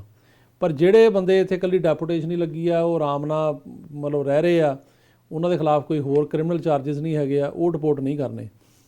ਜਿਹੜੀ ਆਪਾਂ ਗੱਲ ਹੁਣ ਮੈਂ ਜਿਹਦੇ ਕਰਕੇ ਖਬਰ ਸ਼ੇਅਰ ਕਰ ਰਿਹਾ ਉਹ ਇਹ ਕਰ ਰਹੇ ਆ ਵੀ ਜਿਹੜਾ ਜੱਜ ਟਿਪਟਨ ਆ, ਜਿਹਨੇ ਕਿ ਇਹ ਕਿਹਾ ਵੀ ਉਹਨਾਂ ਦੇ ਆਰਡਰ ਦੇ ਉੱਤੇ ਰੋਕ ਲਾਤੀ ਵੀ ਤੁਸੀਂ ਜਿਹੜਾ ਆਰਡਰ ਕੀਤਾ ਵੀ ਕਿਸੇ ਨੂੰ ਵੀ ਡਿਪੋਰਟ ਨਹੀਂ ਕਰਨਾ, ਇਹ ਆਰਡਰ ਠੀਕ ਨਹੀਂ ਹੈਗਾ। ਉਹਨੇ ਕਿਹਾ ਵੀ ਜਿਹੜੀ ਸਰਕਾਰ ਆ ਉਹ ਜਿਹੜੀ ਆਪਣੀ ਪ੍ਰਾਇਓਰਟੀ ਬਣਾ ਸਕਦੀ ਆ ਵੀ ਕਿਹਨੂੰ ਡਿਪੋਰਟ ਕਰਨਾ ਕਿਹਨੂੰ ਨਹੀਂ ਕਰਨਾ, ਉਹ ਠੀਕ ਆ। ਉਹਨੇ ਉਸ ਗੱਲ ਨੂੰ ਠੀਕ ਠਹਿਰਾਇਆ, ਉਹ 'ਤੇ ਵਾਰ ਨਹੀਂ ਲਾਈ। ਮਤਲਬ ਉਹਨੇ ਇਹ ਕਿਹਾ ਵੀ ਤੁਸੀਂ ਇਹ ਨਹੀਂ ਕਰ ਸਕਦੇ ਵੀ ਕਿਸੇ ਨੂੰ ਵੀ ਡਿਪੋਰਟ ਨਹੀਂ ਕਰਨਾ, ਵੀ ਕੋਈ ਵੀ ਡਿਪੋਰਟ ਨਹੀਂ ਹੋਊਗਾ, ਇਹ ਗਵਰਨਮੈਂਟ ਨਹੀਂ ਕਰ ਸਕਦੀ, ਲੇਕਿਨ ਇਹ ਤੈਅ ਕਰ ਸਕਦੀ ਆ ਵੀ ਕਿਹਨੂੰ ਡਿਪੋਰਟ ਕਰਨਾ ਕਿਹਨੂੰ ਨਹੀਂ ਕਰਨਾ। ਸੋ ਜਿਹੜਾ ਗਵਰਨਮੈਂਟ ਨੇ ਕਿਹਾ ਵੀ ਅਸੀਂ ਆਹ ਬੰਦਿਆਂ ਨੂੰ ਡਿਪੋਰਟ ਕਰਨਾ, ਪਰ ਜਿਹੜੇ ਲੋਕਾਂ ਨੇ ਕੋਈ ਕ੍ਰਾਈਮ ਨਹੀਂ ਕੀਤਾ, ਕੋਈ ਅਮਰੀਕਾ ਦੇ ਨੈਸ਼ਨਲ ਇੰਟਰਸਟ ਦੇ ਖਿਲਾਫ ਨਹੀਂ, ਕੋਈ ਉਹ ਚਾਈਲਡ ਅਬਿਊਜ਼ਰ ਨਹੀਂ, ਕੋਈ ਉਹ ਜਿਹੜੇ ਹੈਗੇ ਆ ਮਤਲਬ ਸੰਗੀਨ ਅਪਰਾਧੀ ਨਹੀਂ ਹੈਗੇ, ਉਹੋ ਜਿਹੇ ਬੰਦਿਆਂ ਨੂੰ ਅਸੀਂ ਜਿਹੜਾ ਹੈਗਾ ਉਹ ਕਰਨਾ ਡਿਪੋਰਟ। ਪਰ ਦੂਜੇ ਜਿਹੜੇ ਵਿਚਾਰੇ ਮਤਲਬ ਇਹੋ ਜਿਹੇ ਬੰਦੇ ਨੇ ਜਿਨ੍ਹਾਂ ਨੇ ਕੋਈ ਇੱਥੇ ਜਿਹੜਾ ਨੋਰਮਲ ਕ੍ਰਿਮੀਨਲ ਲਾ ਵਾਇਲੇਟ ਨਹੀਂ ਕੀਤਾ ਜੀ, ਉਹਨਾਂ ਨੂੰ ਡਿਪੋਰਟ ਨਹੀਂ ਕਰਨਾ, ਉਹ ਠੀਕ ਆ। ਮਤਲਬ ਇਹ ਸਰਕਾਰ ਨੇ ਜਿਹੜੀ ਪ੍ਰਾਇਓਰਟੀ ਬਣਾਈ ਆ ਕਿ ਸਿਰਫ ਜਿਹੜੇ ਕ੍ਰਿਮੀਨਲ ਨੇ ਜਾਂ ਨੈਸ਼ਨਲ ਸਿਕਿਉਰਿਟੀ ਦੇ ਖਿਲਾਫ ਨੇ ਅਮਰੀਕਾ ਦੇ, ਉਹੀ ਡਿਪੋਰਟ ਕਰਨੇ ਆ। ਇਹ ਬਿਲਕੁਲ ਠੀਕ ਆ। ਸੋ ਕੋਰਟ ਨੇ ਇਹਦੇ ਉੱਤੇ ਮੋਹਰ ਲਾਤੀ ਆ ਇਸ ਪਾਲਿਸੀ ਤੇ ਵੀ ਇਹ ਪਾਲਿਸੀ ਸਹੀ ਆ, ਲੇਕਿਨ ਇਹ ਨਹੀਂ ਹੋ ਸਕਦਾ ਕੋਰਟ ਨੇ ਕਿਹਾ ਵੀ ਕਿਸੇ ਨੂੰ ਵੀ ਡਿਪੋਰਟ ਨਾ ਕਰੋ, ਵੀ ਜਿਹੜੇ ਹੁਣ ਕ੍ਰਿਮੀਨਲ ਨੇ ਜਾਂ ਉਸ ਕਿਸਮ ਦੇ ਬੰਦੇ ਨੇ ਵੀ ਉਹ ਜਿਹੜੇ ਆ ਉਹ ਡਿਪੋਰਟ ਹੋਣਗੇ। ਹੁਣ ਇਹਨਾਂ ਦਾ ਸਵਾਲ ਦਾ ਜਵਾਬ ਇਹ ਆ, ਇਹਨਾਂ ਦਾ ਸਵਾਲ ਇਹ ਆ, ਇਹ ਤਾਂ ਹੁਣ ਆਪਾਂ ਤਾਂ ਗੱਲ ਕੀਤੀ ਆ ਵੀ ਕਈ ਲੋਕੀ ਪੁੱਛਦੇ ਵੀ ਅਮਰੀਕਾ ਦੀ ਜਿਹੜੀ ਆ ਉਹ ਡਿਪੋਰਟੇਸ਼ਨ ਦੀ ਪਾਲਿਸੀ ਕੀ ਆ। ਹੁਣ ਇਹ ਗੱਲ ਆਪਣੀ ਤੈਅ ਹੋ ਗਈ ਵੀ ਡਿਪੋਰਟੇਸ਼ਨ ਦੀ ਪਾਲਿਸੀ ਜਿਹੜੀ ਕੀ ਆ, ਤੇ ਉਹਦੇ ਉੱਤੇ ਕੋਰਟ ਨੇ ਵੀ ਮੋਹਰ ਲਾਤੀ ਆ। ਹੁਣ ਜਿਹੜਾ ਇਹਨਾਂ ਦਾ ਸਵਾਲ ਆ ਉਹਦਾ ਜਵਾਬ ਰੰਧਾਵਾ ਸਾਹਿਬ ਇਹ ਆ ਵੀ ਜਿਹੜਾ 1.5 ਸਾਲ ਰਹਿ ਕੇ ਗਿਆ, ਇਹਨਾਂ ਦਾ ਸੰਬੰਧ ਨਵੇਂ ਕਾਨੂੰਨ ਦੇ ਨਾਲ ਆ। ਇਹ ਪੁੱਛਦੇ ਵੀ ਜਿਹੜਾ ਨਵਾਂ ਕਾਨੂੰਨ ਆ ਜਿਹੜਾ LPI ਸਟੇਟਸ ਦੇ ਰਹੇ ਆ, ਵੀ ਉਹਦੇ 'ਚ ਉਹਨਾਂ ਨੇ ਲਿਖਿਆ ਵੀ ਜਿਹੜਾ ਬੰਦਾ 17 ਤੋਂ ਲੈ ਕੇ 20 ਦੇ ਵਿੱਚ ਡਿਪੋਰਟ ਹੋਇਆ ਇੱਥੋਂ ਅਮਰੀਕਾ ਤੋਂ, ਤੇ ਉਹਨੂੰ ਵੀ ਅਸੀਂ ਆਉਣ ਦੀ ਪਰਮਿਸ਼ਨ ਦੇਵਾਂਗੇ ਜੇ ਉਹ ਡਿਪੋਰਟ ਹੋਣ ਤੋਂ ਪਹਿਲਾਂ 3 ਸਾਲ ਅਮਰੀਕਾ 'ਚ ਰਿਹਾ।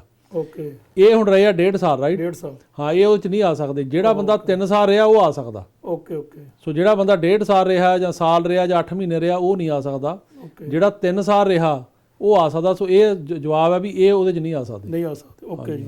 ਅਗਲਾ ਸਵਾਲ ਹੈ ਜੀ, ਮੈਂ 10 ਸਾਲ USA ਰਹਿ ਕੇ ਵਾਪਸ ਇੰਡੀਆ ਆ ਗਈ ਹਾਂ, ਸਟੇਟਸ ਉਹਨਾਂ ਨੇ ਲਿਖਿਆ ਨਹੀਂ ਜੀ, ਤੇ ਹੁਣ ਅਮਰੀਕਾ ਜਾਣ ਲਈ ਕੀ ਕਰਨਾ ਚਾਹੀਦਾ? ਮੇਰੇ ਬ੍ਰਦਰ US ਸਿਟੀਜ਼ਨ ਹਨ।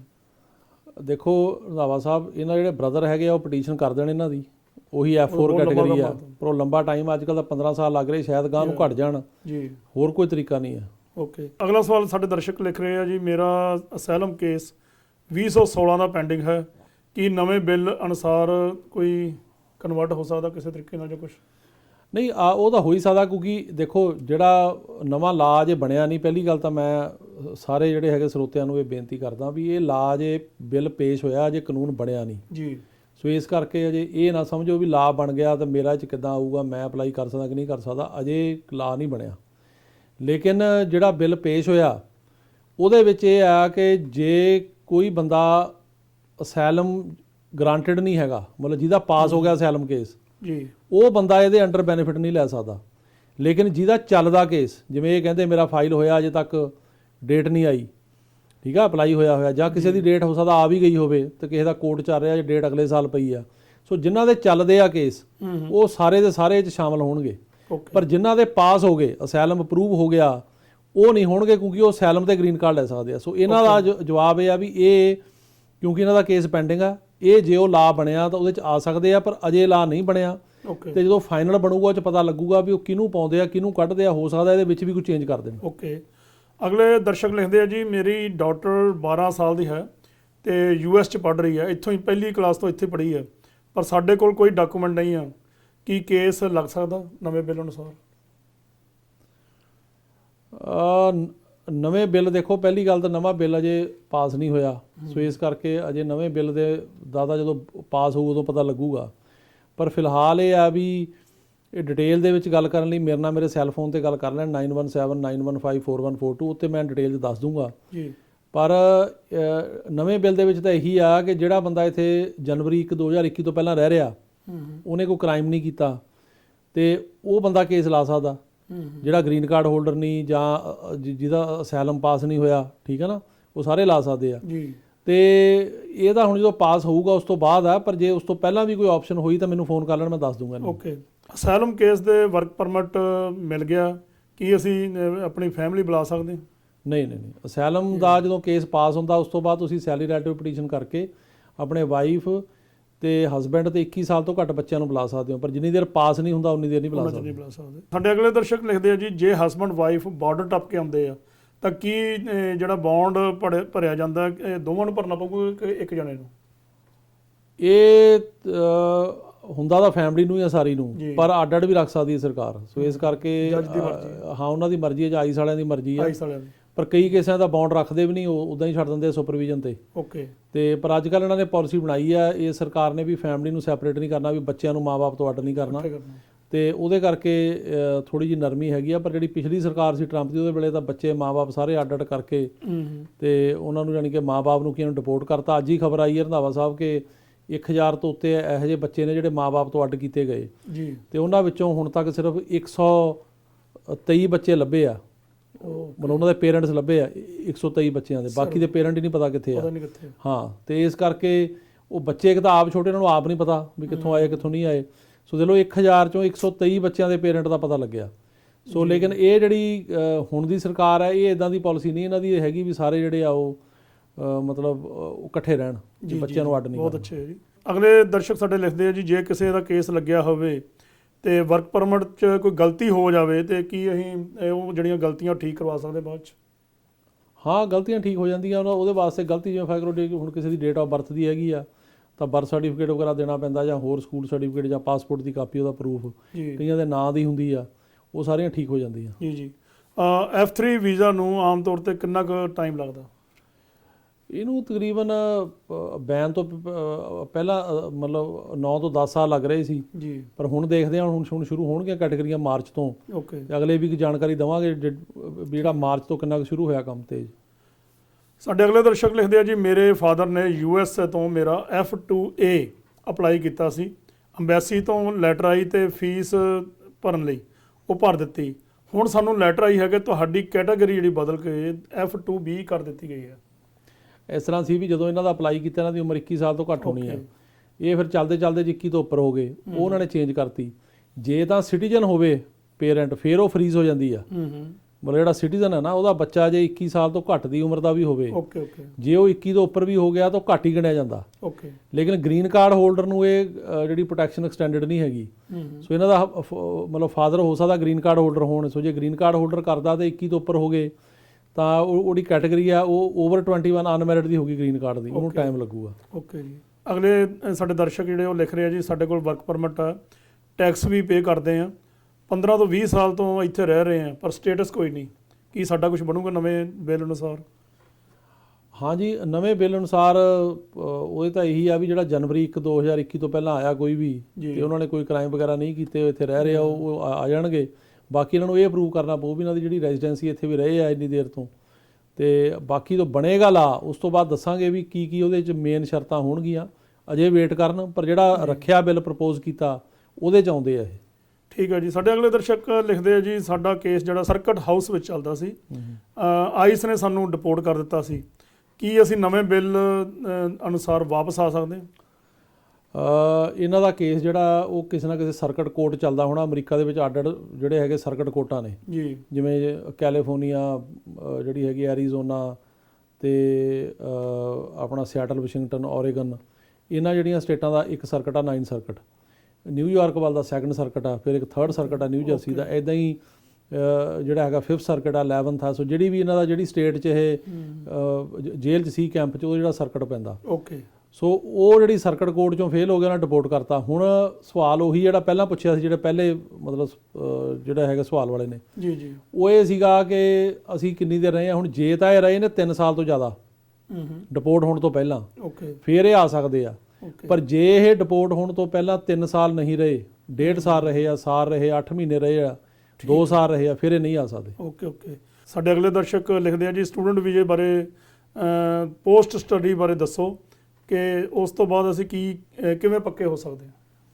ਦੇਖੋ, ਸਟੂਡੈਂਟ ਵੀਜ਼ੇ ਬਾਰੇ ਤਾਂ ਇਹੀ ਆ ਕਿ ਉਹਦੇ ਵਾਸਤੇ ਤਾਂ ਪਹਿਲਾਂ ਤੁਹਾਨੂੰ ਐਡਮਿਸ਼ਨ ਲੈਣੀ ਪੈਣੀ ਹੈ। ਐਡਮਿਸ਼ਨ ਵੀ ਉਹ ਸਕੂਲ ਜਾਂ ਕਾਲਜ ਜਿਹੜਾ ਕਿ ਸਟੂਡੈਂਟ ਵੀਜ਼ੇ ਦੀ ਸਪਾਂਸਰ ਕਰਦਾ, ਹਰੇਕ ਸਕੂਲ ਨਹੀਂ ਸਪਾਂਸਰ ਕਰਦਾ। ਉਦੋਂ ਬਾਅਦ I-20 ਫਾਰਮ ਲੈ ਕੇ ਅਪਲਾਈ ਕਰਨਾ ਪੈਣਾ, ਫਿਰ ਅੰਬੈਸੀ ਦੇ ਵਿੱਚ ਇੰਟਰਵਿਊ ਹੁੰਦੀ, ਜੇ ਉਹ ਦੇਣ। ਕਈ ਵਾਰ ਇਹ ਵੀ ਹੁੰਦਾ ਵੀ ਸਟੂਡੈਂਟ ਵੀਜ਼ਾ ਮਿਲਿਆ ਮਲਾਇਆ, ਜਿਵੇਂ ਐਡਮਿਸ਼ਨ ਮਿਲੀ ਤੇ ਅੰਬੈਸੀ ਵੀਜ਼ਾ ਨਹੀਂ ਦਿੰਦੀ। ਐਡਮਿਸ਼ਨ ਲੈਣ ਦਾ ਕੋਈ ਗਰੰਟੀ ਨਹੀਂ ਹੈ ਵੀਜ਼ੇ ਦੀ। ਸੋ ਜੇ ਅੰਬੈਸੀ ਵੀ ਵੀਜ਼ਾ ਦੇ ਦੇਵੇ, ਆ ਜਾਵੇ, ਫਿਰ ਉਹ ਤੋਂ ਬਾਅਦ ਆ ਕੇ ਇੱਥੇ ਪੜ੍ਹਨਾ ਪੈਂਦਾ। ਪੜ੍ਹਨ ਤੋਂ ਬਾਅਦ ਫਿਰ OPT ਪ੍ਰੋਗਰਾਮ, ਜਿਵੇਂ ਆਪਾਂ ਗੱਲ ਕਰਕੇ ਹਟੇ, ਉਹਦਾ ਵਰਕ ਪਰਮਿਟ ਮਿਲਦਾ 1 ਸਾਲ ਲਈ, ਉਹ ਕਰ ਸਕਦਾ। ਫਿਰ ਉਦੋਂ ਬਾਅਦ ਜੇ ਇਹਨਾਂ ਦੀ ਫੀਲਡ ਦੇ ਵਿੱਚ ਇਹਨਾਂ ਨੂੰ ਕੋਈ ਜੋਬ ਵਾਲਾ ਸਪਾਂਸਰ ਕਰੇ, H1 ਕਰਾਇਆ ਜਾ ਸਕਦਾ ਜੀ। ਉਸੇ ਫੀਲਡ ਦੇ ਵਿੱਚ ਜੇ ਕਿਸੇ ਨੂੰ ਲੋੜ ਹੋਵੇ ਤੇ ਉਹ H1 ਦੇ ਰੂਲ ਅਜੇ ਤਾਂ ਹਾਰਡ ਹੈਗੇ, ਪਰ ਸਰਕਾਰ ਇਹਨੂੰ ਕਰ ਰਹੀ ਆ ਠੀਕ।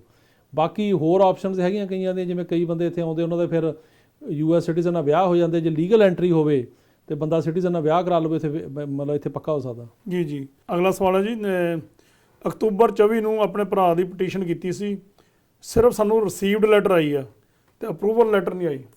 ਇਹ ਅਪਰੂਵਲ ਨੂੰ ਤਾਂ ਟਾਈਮ ਲੱਗਦਾ ਅੱਜ ਕੱਲ੍ਹ, ਮਤਲਬ ਕਈਆਂ ਨੂੰ ਤਾਂ ਸਾਲ 2 ਸਾਲ 'ਚ ਜਾਂਦੀ, ਕਿਸੇ ਨੂੰ 5-5 ਸਾਲ ਵੀ ਨਹੀਂ ਆਉਂਦੀ। ਓਕੇ। ਪਰ ਇਹਨਾਂ ਨੂੰ ਚਾਹੀਦਾ ਵੀ ਜੇ ਅਪਲਾਈ ਕੀਤਾ ਤਾਂ ਇਮੀਗ੍ਰੇਸ਼ਨ ਨਾਲ ਸੰਪਰਕ ਜ਼ਰੂਰ ਕਰਨ। ਹੋ ਸਕਦਾ ਉਹਨਾਂ ਨੂੰ ਕੋਈ ਡਾਕੂਮੈਂਟ ਚਾਹੀਦਾ ਹੋਵੇ ਹੋਰ, ਜਾਂ ਉਹਨਾਂ ਨੇ ਮੰਗਿਆ ਹੋਵੇ, ਜਾਂ ਮਤਲਬ ਉਹਨਾਂ ਨਾਲ ਲਿੰਕ ਕਰਨਾ ਜ਼ਰੂਰੀ ਹੈ ਜੀ ਜੀ। ਅਗਲਾ ਸਵਾਲ ਹੈਗਾ ਜੀ, ਮੇਰਾ K1 ਜਿਹੜਾ ਵੀਜ਼ਾ ਹੈ ਰਿਫਿਊਜ਼ ਹੋ ਗਿਆ ਸੀ, ਹੁਣ ਕੀ ਕੀਤਾ ਜਾ ਸਕਦਾ? ਨਹੀਂ, ਦੇਖੋ, ਇਸ ਤਰ੍ਹਾਂ ਹੁੰਦਾ, ਫਿਆਂਸੇ ਵੀਜ਼ੇ ਦੀ ਗੱਲ ਕਰ ਰਹੇ ਆ। ਜਿਹੜਾ US ਸਿਟੀਜ਼ਨ ਆ, ਇੱਥੋਂ ਜਾ ਕੇ ਜੇ ਮੰਗਣਾ ਕਰਦਾ, ਮਤਲਬ ਕਿਸੇ ਨਾਲ ਬਾਹਰ ਇੰਡੀਆ ਕਰਦਾ, ਕਿਸੇ ਹੋਰ ਮੁਲਕ 'ਚ ਕਰਦਾ, ਉਹ ਆਪਣੇ ਫਿਆਂਸੇ ਨੂੰ ਇੱਥੇ ਲਿਆ ਸਕਦਾ। ਜਦੋਂ ਫਿਆਂਸੇ ਇੱਥੇ ਆ ਜਾਂਦਾ ਤਾਂ ਉਹ ਫਿਰ ਉਹਨੂੰ ਉਹਦੇ ਵਿੱਚ ਮਤਲਬ ਆ ਕੇ ਤੇ 3 ਮਹੀਨੇ ਦੇ ਵਿੱਚ ਉਹਨੂੰ ਵਿਆਹ ਰਜਿਸਟਰ ਕਰਾ ਕੇ ਅਪਲਾਈ ਕਰਨਾ ਪੈਂਦਾ ਜੀ। ਲੇਕਿਨ ਜੇ ਉਹ ਰਿਫਿਊਜ਼ ਹੋ ਗਿਆ ਤਾਂ ਇਹਨਾਂ ਦਾ ਇੱਕੋ ਆਪਸ਼ਨ ਇਹਨਾਂ ਕੋਲੇ ਵੀ ਜਾ ਕੇ ਉੱਥੇ ਵਿਆਹ ਕਰ ਲੈਣ, ਦੁਬਾਰਾ ਵਿਆਹ ਕਰ ਲੈਣ ਇੰਡੀਆ ਜਾਂ ਜਿੱਥੋਂ ਵੀ ਆ, ਤੇ ਵਿਆਹ ਕਰਕੇ ਕੋਰਟ ਮੈਰਿਜ ਕਰਕੇ ਦੂਜੀ ਸਾਰੀਆਂ ਰਸਮਾਂ ਕਰਕੇ ਤੇ ਉਹਦਾ ਕੇਸ ਅਪਲਾਈ ਕਰਨ ਨਵੇਂ ਸਿਰੋਂ ਵਿਆਹ, ਤਾਂ ਕਿ ਉਹਨਾਂ ਨੂੰ ਇਹ ਹੋ ਜਾਵੇ ਯਕੀਨ ਵੀ ਇਹ ਅੰਗੇਜਮੈਂਟ ਤੋਂ ਬਾਅਦ ਵਿਆਹ ਹੋ ਗਿਆ। ਰਿਫਿਊਜ਼ ਹੋਣ ਦਾ ਕਾਰਨ ਇਹੀ ਹੁੰਦਾ ਕਿ ਉਹਨਾਂ ਨੂੰ ਇਹ ਲੱਗਦਾ ਵੀ ਇਹਨਾਂ ਨੇ ਵਿਆਹ ਨਹੀਂ ਕਰਾਉਣਾ।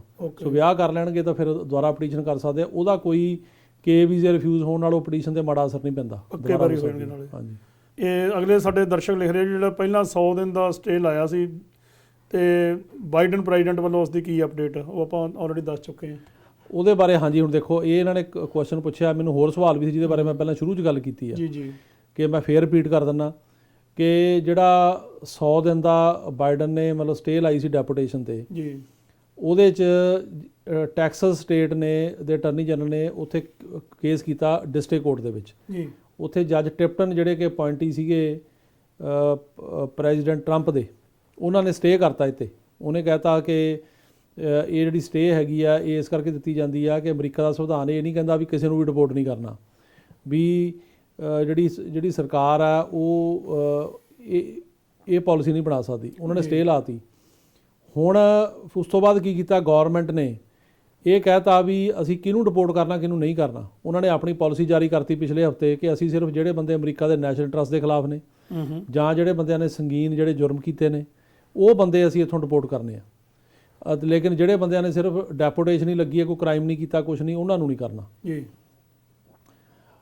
ਹੁਣ ਜਿਹੜੀ ਆ ਰੂਲਿੰਗ ਆਈ ਹੈ ਕੱਲ੍ਹ, ਜਿਹੜੇ ਡਿਸਟ੍ਰਿਕਟ ਕੋਰਟ ਦੇ ਜੱਜ ਨੇ ਟਿਪਟਨ, ਉਹੀ ਜੱਜ ਇਹਨਾਂ ਕੋਲੇ ਕੇਸ ਚੱਲਦਾ, ਉਹਨਾਂ ਨੇ ਇਹ ਕਹਿਤਾ ਵੀ ਠੀਕ ਆ, ਉਹਨਾਂ ਨੇ ਇਹ ਜਿਹੜੀ ਗੌਰਮੈਂਟ ਹੈਗੀ ਆ ਉਹ ਮਤਲਬ ਪ੍ਰਾਇਓਰਟਾਈਜ਼ ਕਰ ਸਕਦੀ ਆ ਕਿ ਕਿਹਨੂੰ ਡਿਪੋਰਟ ਕਰਨਾ ਕਿਹਨੂੰ ਨਹੀਂ ਕਰਨਾ, ਉਹ 'ਤੇ ਉਹਨਾਂ ਨੇ ਕੋਈ ਰੋਕ ਨਹੀਂ ਲਾਈ ਜੀ। ਸੋ ਇਹਦਾ ਮਤਲਬ ਆ ਵੀ ਜਿਹੜਾ ਗੌਰਮੈਂਟ ਨੇ ਇਹ ਪਾਲਿਸੀ ਬਣਾਈ ਆ ਵੀ ਅਸੀਂ ਸਿਰਫ ਜਿਹੜੇ ਬੰਦੇ ਮਤਲਬ ਕ੍ਰਿਮੀਨਲ ਨੇ ਜਾਂ ਜਿਹੜੇ ਬੰਦੇ ਅਮਰੀਕਾ ਦੇ ਇੰਟਰਸਟ ਦੇ ਖਿਲਾਫ ਨੇ ਜਾਂ ਟੈਰਰਿਜ਼ਮ ਕਰਦੇ ਆ ਜਾਂ ਏਲੀਅਨ ਸਮਗਲਿੰਗ ਕਰਦੇ ਆ ਜਾਂ ਕਿਸੇ ਹੋਰ ਮੁਲਕ ਦੀ ਸਪਾਈਂਗ ਕਰਦੇ ਆ, ਜਿਹੜੇ ਇਸ ਕਿਸਮ ਦੇ ਬੰਦੇ ਆ ਉਹਨਾਂ ਨੂੰ ਅਸੀਂ ਡਿਪੋਰਟ ਕਰਨਾ, ਹੋਰ ਕਿਸੇ ਨੂੰ ਨਹੀਂ ਕਰਨਾ। ਸੋ ਇਹ ਪਾਲਿਸੀ ਹੁਣ ਹੈਗੀ ਸਰਕਾਰ ਦੀ।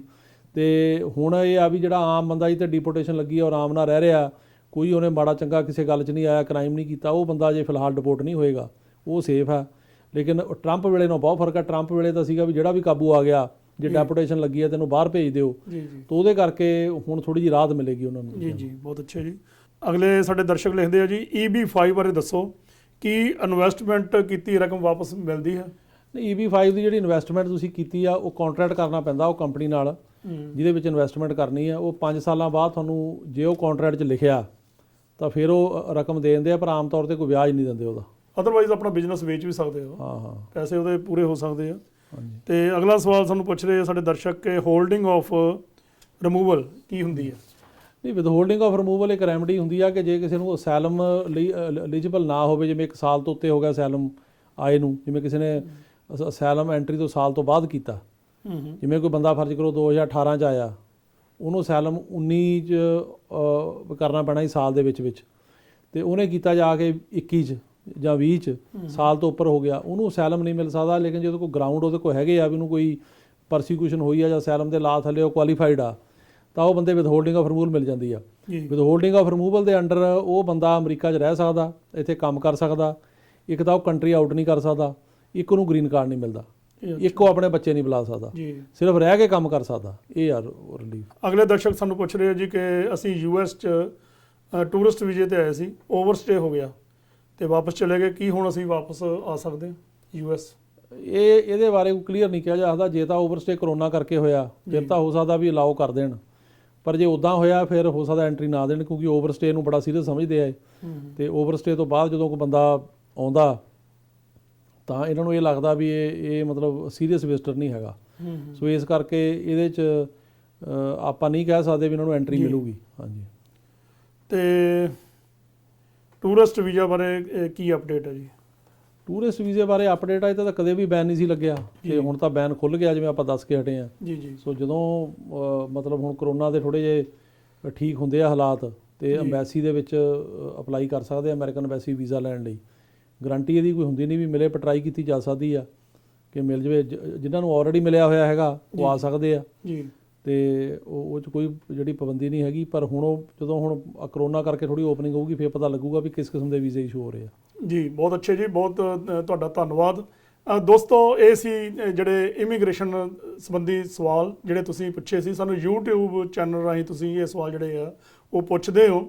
ਸਾਡਾ YouTube ਚੈਨਲ ਜਿਹੜਾ ਉਹ ਵੀ ਤੁਸੀਂ ਸਬਸਕ੍ਰਾਈਬ ਕਰੋ, ਅਤੇ ਸਾਡਾ YouTube ਦਾ ਚੈਨਲ ਵੀ ਇਸੇ ਨਾਂ 'ਤੇ ਹੀ ਆ, ਪੰਜਾਬ ਮੇਲ USA।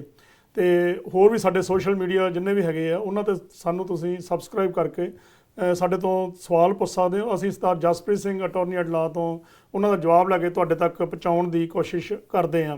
ਸਾਨੂੰ ਉਮੀਦ ਹੈ ਕਿ ਅੱਜ ਦੇ ਜਿਹੜੇ ਇਸ ਪ੍ਰੋਗਰਾਮ ਨੂੰ ਤੁਸੀਂ ਬਹੁਤ ਪਸੰਦ ਕੀਤਾ ਹੋਊਗਾ, ਕਿਉਂਕਿ ਬਹੁਤ ਸਾਰੀਆਂ ਖੁਸ਼ਖਬਰੀਆਂ ਜਿਹੜੀਆਂ ਉਹ Sardar Jaspreet Singh attorney at law ਨੇ ਤੁਹਾਨੂੰ ਦੱਸੀਆਂ। ਬਹੁਤ ਸਾਰੇ ਜਿਹੜੇ ਸਾਡੇ ਪਰਿਵਾਰ ਸੀ ਉਹ ਬੜੇ ਲੰਮੇ ਸਮੇਂ ਤੋਂ ਰੁਕੇ ਹੋਏ ਸੀ, ਕਿਉਂਕਿ ਪਿਛਲੇ ਪ੍ਰੈਜ਼ੀਡੈਂਟ ਨੇ ਉਹ ਸਾਰਾ ਕੁਝ ਬੈਨ ਕੀਤਾ ਹੋਇਆ ਸੀਗਾ, ਉਹ ਸਾਰਾ ਰਿਵੋਕ ਕਰਕੇ ਹੁਣ ਦੇ ਜਿਹੜੇ ਪ੍ਰੈਜ਼ੀਡੈਂਟ ਆ ਜੋ ਬਾਈਡਨ ਨੇ ਉਹਨਾਂ ਨੇ ਸਾਰੇ ਉਹ ਬੈਨ ਜਿਹੜੇ ਆ ਤੋੜ ਦਿੱਤੇ ਆ। ਅਤੇ ਸਾਰੇ ਸਾਡੇ ਜਿਹੜੇ ਲੋਕ ਆ ਉਹਨਾਂ 'ਚ ਬੜੀ ਖੁਸ਼ੀ ਦੀ ਲਹਿਰ ਜਿਹੜੀ ਆ ਉਹ ਦੇਖਣ ਨੂੰ ਮਿਲਦੀ ਆ। ਸਰਦਾਰ ਜਸਪ੍ਰੀਤ ਸਿੰਘ ਜੀ, ਤੁਹਾਡਾ ਬਹੁਤ ਬਹੁਤ ਧੰਨਵਾਦ, ਤੁਸੀਂ ਬਹੁਤ ਵਧੀਆ ਜਾਣਕਾਰੀ ਦਿੱਤੀ ਹੈ ਜੀ। ਸਤਿ ਸ਼੍ਰੀ ਅਕਾਲ, ਸਤਿ ਸ਼੍ਰੀ ਅਕਾਲ। ਧੰਨਵਾਦ।